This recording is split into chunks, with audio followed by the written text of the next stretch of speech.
Assalamualaikum warahmatullahi wabarakatuh. Wilujeng enjing kasadayana urang panjatkeun puji sareng syukur ka Allah Subhanahu wa taala nu atos masihan kesempatan sareng kesehatan nu manah urang tiasa patepang rarai di acara ieu.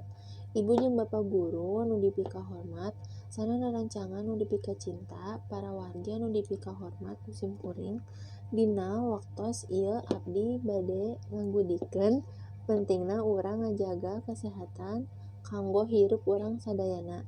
Urang sadaya wajib ngajaga kesehatan sareng kabersihan lingkungan.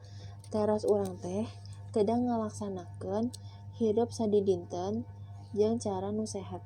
Misalna meresihan awak pas urang keur ibak, meresihan kuku, nyikat waos anu rutin jeung sajebada.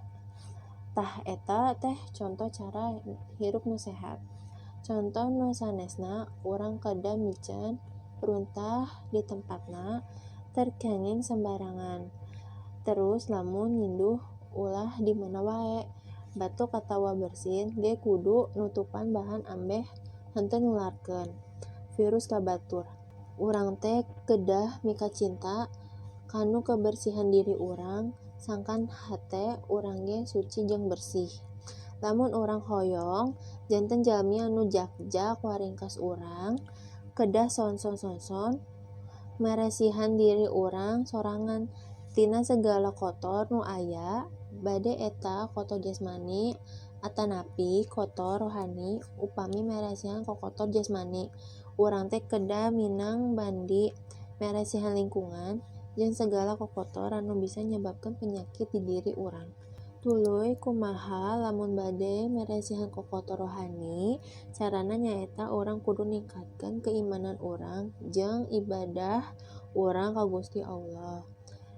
Ngan anu kudu inget teh, sehat lain saukur bersih hungkul, tapi urang kedah ngagerakeun jasmani urang, nu mata ngajak-jakkeun diri urang.